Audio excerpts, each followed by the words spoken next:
welcome back to Josh Does Life. I'm hoping, this video and content has been done before, but, just putting my own little spin on it and doing it my own way. Maybe it'll help somebody.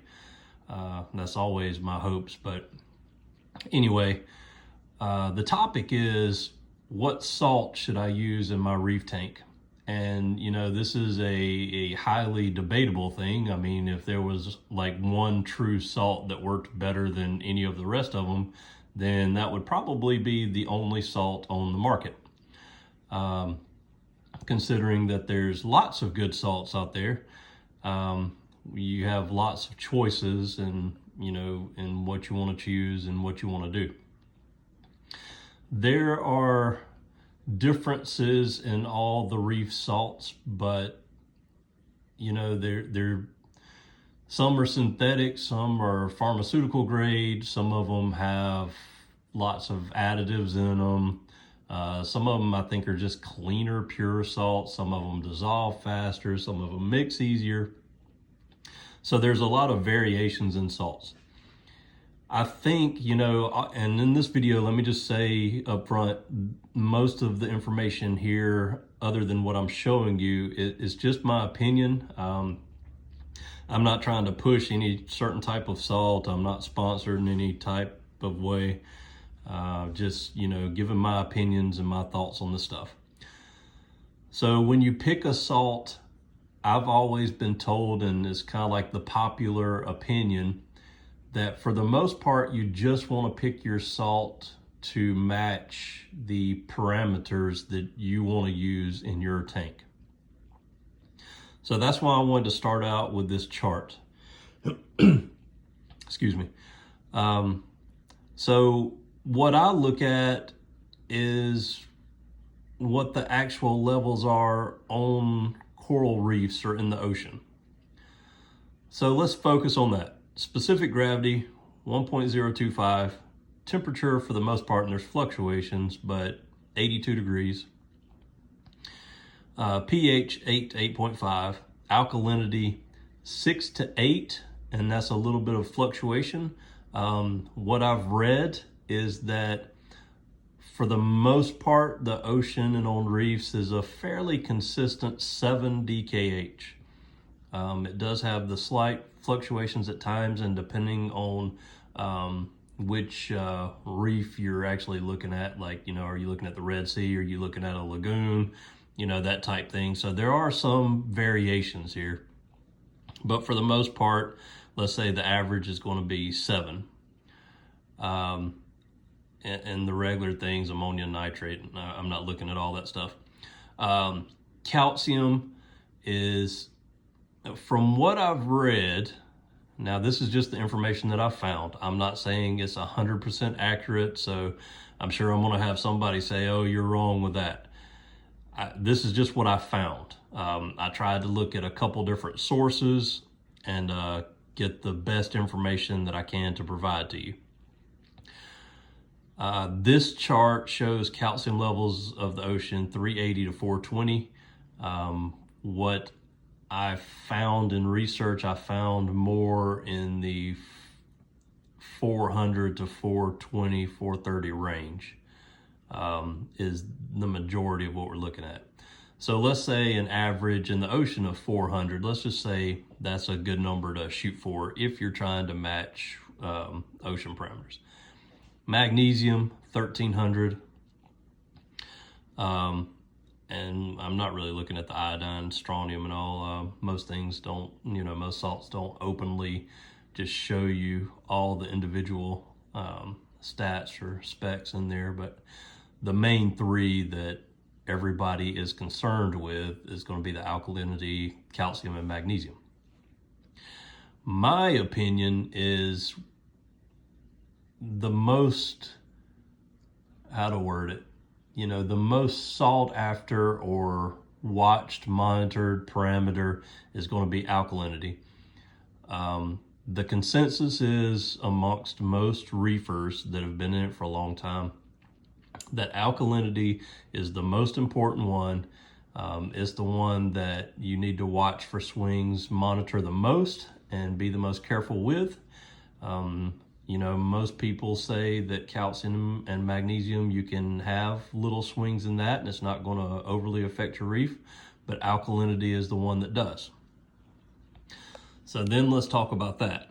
So, you know, you have the big debate as far as what should I keep my alkalinity at? Everybody has a different opinion on that. I've watched all kind of videos, done all kind of research. I was keeping my alkalinity at 8.5, and then I changed salts, and now I'm keeping mine at 9. Some people in the reefing community say that it's always best to target that lower alkalinity. You have some that say 7 is closest to the ocean parameters, so they want to keep theirs at 7.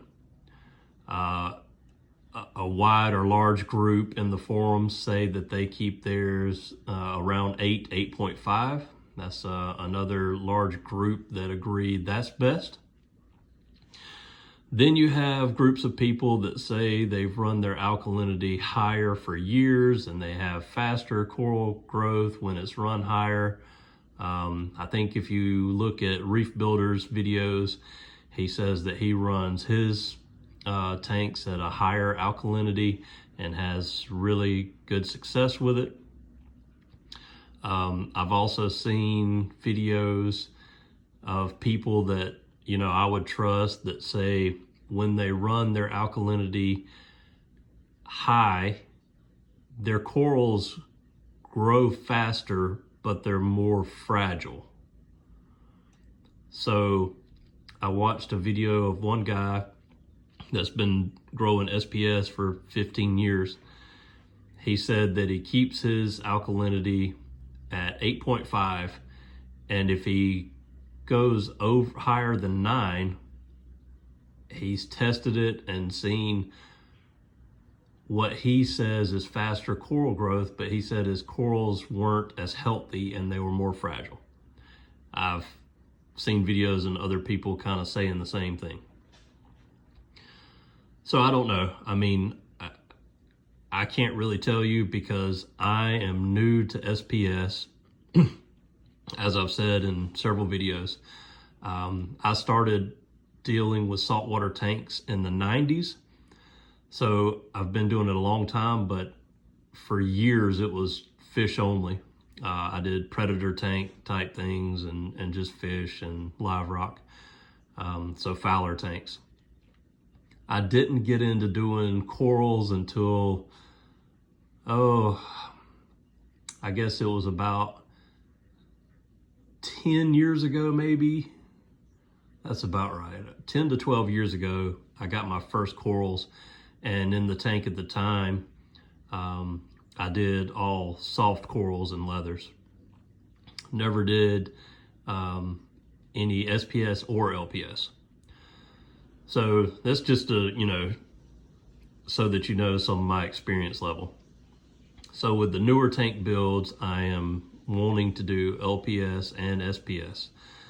So I'm doing a lot more research these days and trying to make sure that I'm on top of things. So after all of this, I'll say that with my latest tank builds that I started almost 6 months ago, it'll be 6 months on the 30th of March here. I started out with Tropic Marin salt, the Reef Pro, because it's the #1 sold salt through bulk reef supply. And then it has that 7 alkalinity that, closely mimics seawater. So I was using that and I was happy with it. It dissolves really well.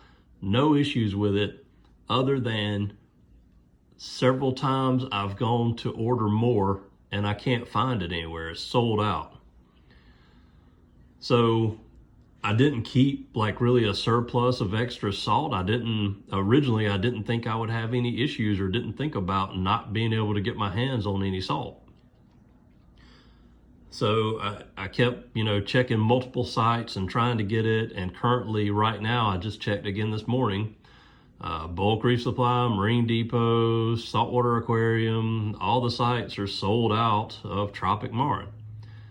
So it's kind of a pain to me to get my hands on it. So I decided to switch salts. The new salt that I'm using is a alkalinity of 9 after mixing. So I've increased my alkalinity in my tanks. I slowly brought it from 8.5 to 9, and now I'm using it.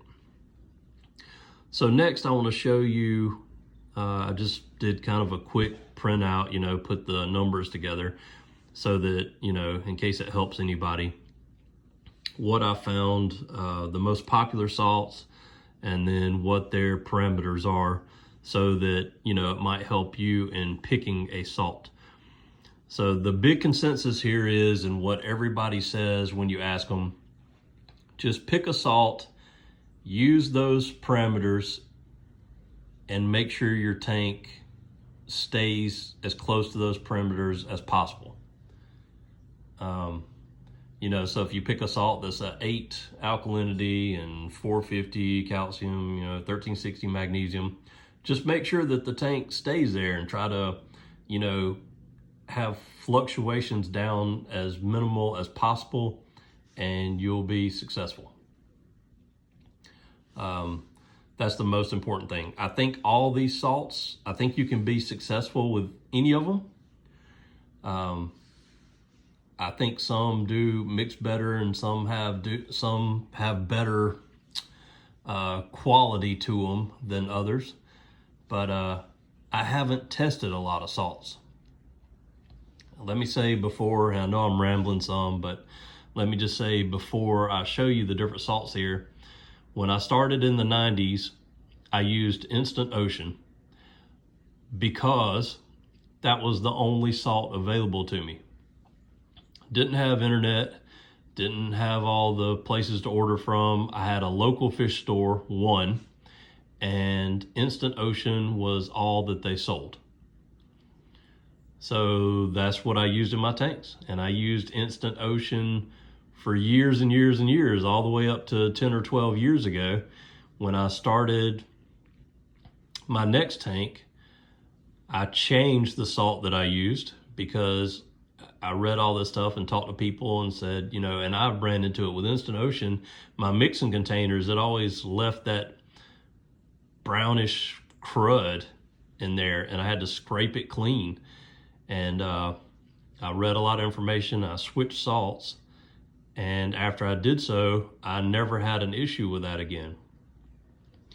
So that was enough to keep me off Instant Ocean. I'm just not a fan of Instant Ocean anymore. I mean, it did fine for me for years, other than I just, the cleaning of the mixing container, but then the fact that it's leaving that stuff in the mixing container, it just seems like there's some impurities there or something. I don't know. I don't trust it. So personally, I'm not going to use it anymore.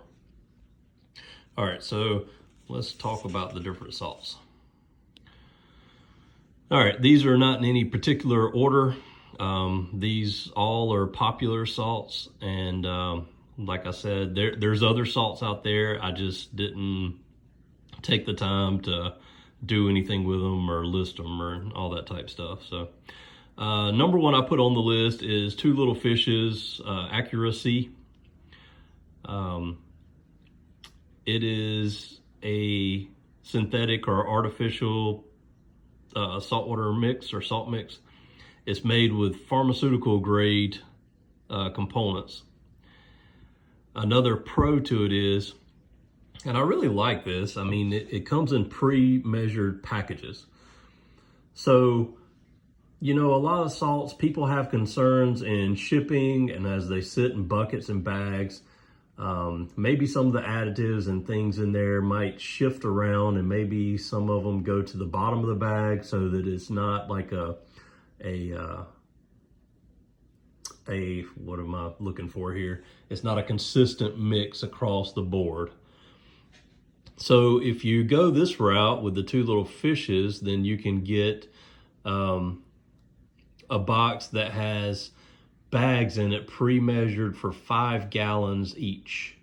They also sell one that's has 50-gallon mixed bags. So you can kind of have a higher confidence level that when you're mixing it each time, 5 gallons at a time or per bag, it's going to be consistent. So it's just one of the things to take out of the equation that you don't have to worry about. I like the parameters. This one, the DKH, they say is going to be 8 once mixed, and these are all figures at the 35 parts per thousand. The calcium is going to be 420, and the magnesium is going to be 1300. So if you want to keep those type parameters, then this would be the salt that you want to use. If you want a pharmaceutical grade, this is going to be a good salt to use. If you figure it up, it's going to be one of the most expensive salts, but it's kind of just my opinion that I've got so much money in my tanks and I want to take care of the inhabitants and make sure everything goes well. Unless it's just astronomically high, if it's within, let's say, if I'm buying enough salt mix for 200 gallons, well, if this is $20 higher than the other salts, then I'm good with that. That part doesn't bother me. That's not, it's not going to break the bank. And, just to have that confidence level of how it mixes and if it does a better job. So anyway, that's one of the more expensive ones, but that was made by 2 Little Fishes and very well-known company, and I think that's probably going to be a really good product. Next is the Tropic Marin Pro. That's the one that I said that I used for a while. I love it. I think it's really good salt. It's a pharmaceutical grade salt as well. It's the #1 sold on BRS, so they sell that more than anything else. And I just put that note on there, and I didn't really do it on the others. I'm not trying to show favoritism, but it says that it provides aquariums with all major and minor elements.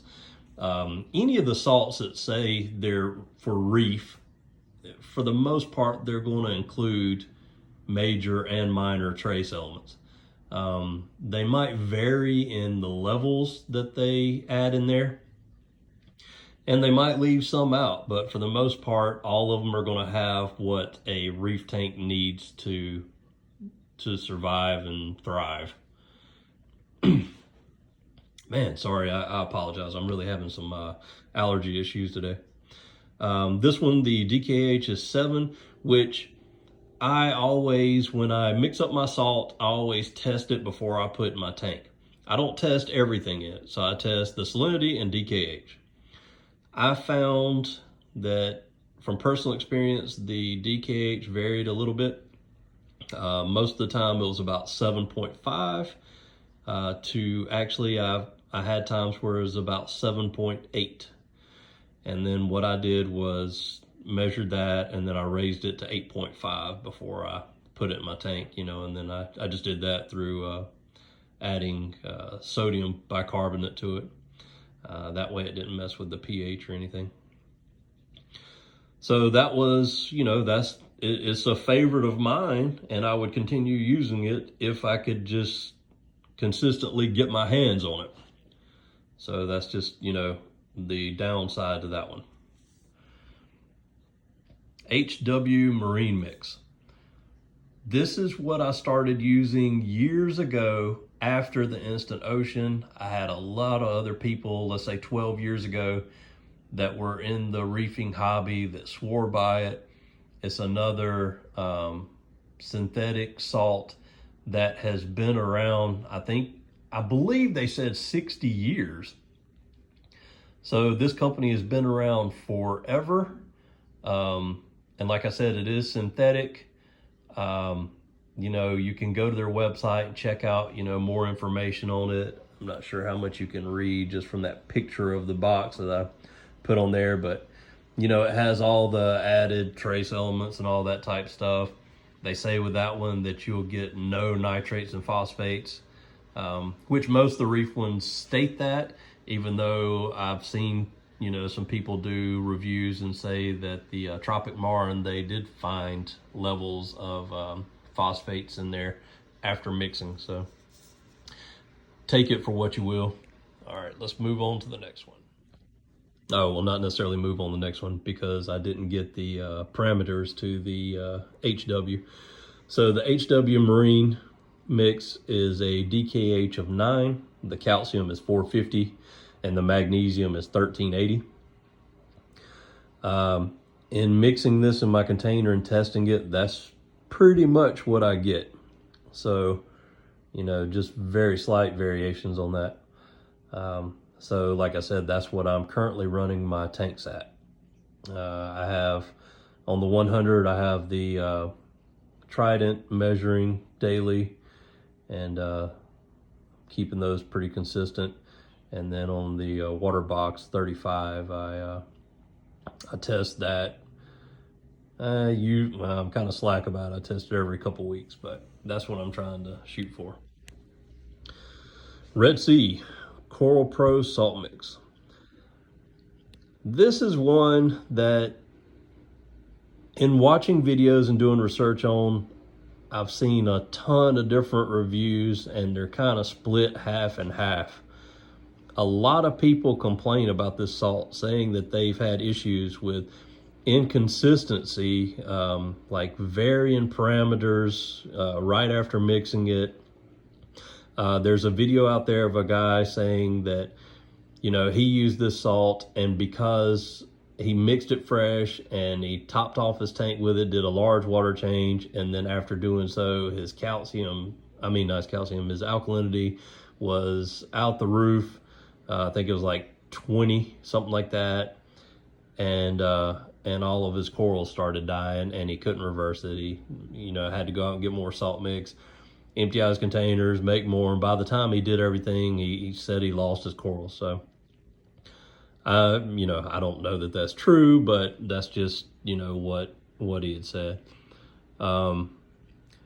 So this to me is on the higher end of the alkalinity. Now it's within the range that is considered okay and safe, but it's the higher end. So it's not one that I would personally use, but I know that they sell a ton of it and lots of people do use it.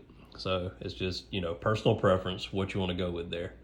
I mean, I know Red Sea makes a lot of products. I use some of their products, but their salt is not one that I would use.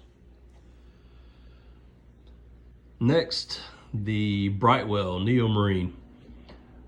Let's just look at the parameters with it. I've never tried this salt, never used it. I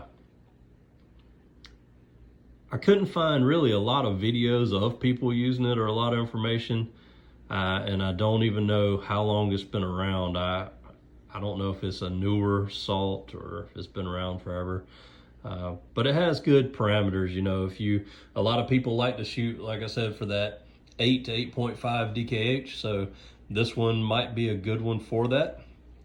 The calcium 413, magnesium 1290.